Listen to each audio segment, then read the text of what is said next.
So how do you draw comics the Marvel way? Well, that's what I'm going to share with you today. And please leave a comment below about which tip you like the most in this video.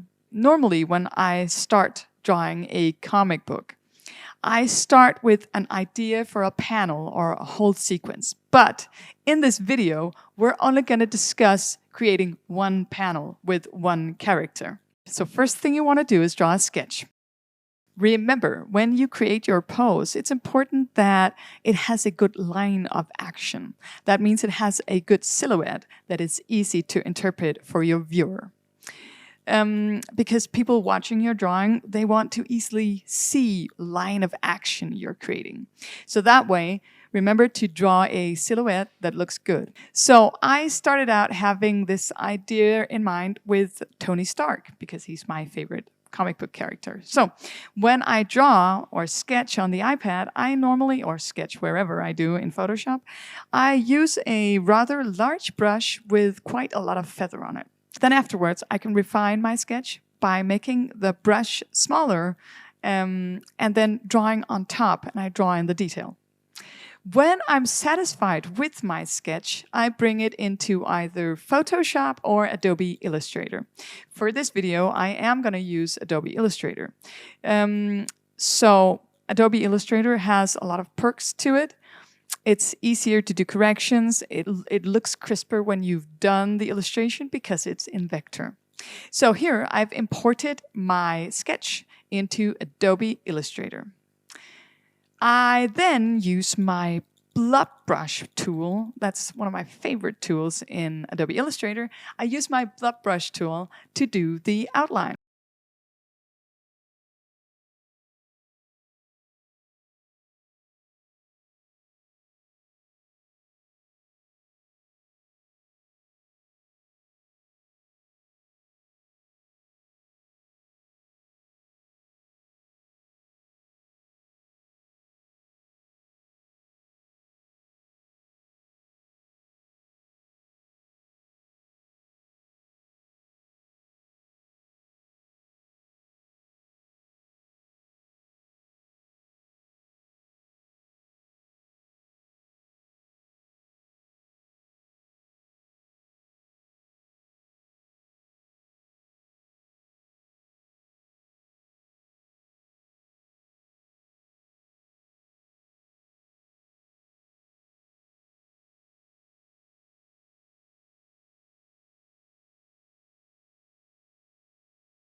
Next step, when I've done my inking, is to do the basic color layer.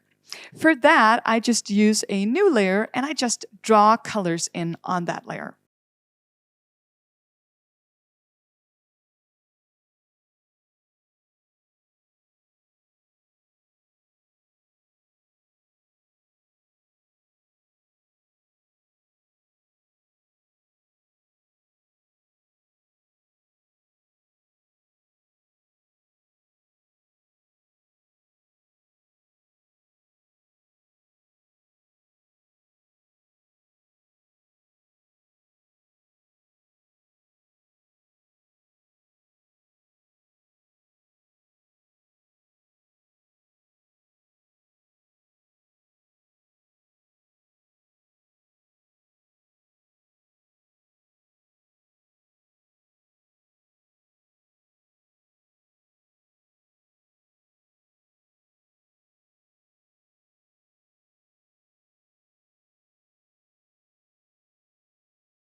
Then afterwards, I add the shadows and the lighting, and I do that in a separate layer. Also, a little tip here is that I have created a shortcut key on my Stream Deck. There we are. So I have created a shortcut on my Stream Deck, allowing an action to play that I've created. That action is to lower the opacity and send back the layer. If you don't know how to do actions, I have another video coming up on that topic.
Then I add the background. In this illustration, I'm not going to worry too much about the background because that is time for another tutorial.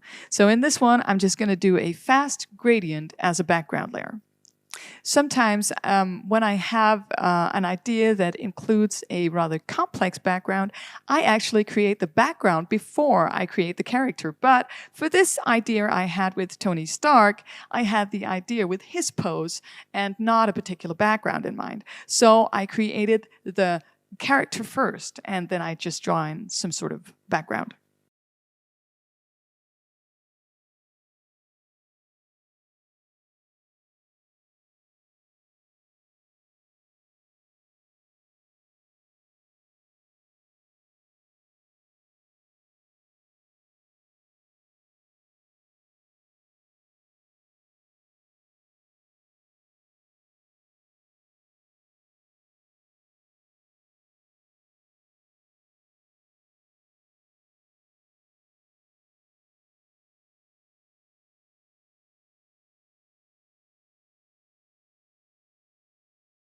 So basically, now you are able to create your own artwork.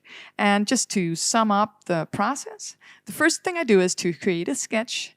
Then I bring it into either Photoshop or Illustrator, and I do the inking in one layer, separate layer, and I do the coloring in a separate layer, and then I add shadows and lighting in separate layers. And for the small effects, I also add my separate layers, and then I stack them the way it looks good. Again, please leave a comment below telling me which part of this video you liked the most, which trick you liked the most or found the most surprising. I would love to know. And don't forget to hit the like, subscribe, and bell button to help us grow our channel and to notify you when we drop a new episode. Remember, creativity doesn't wait for the perfect moment. Everything you can imagine is real.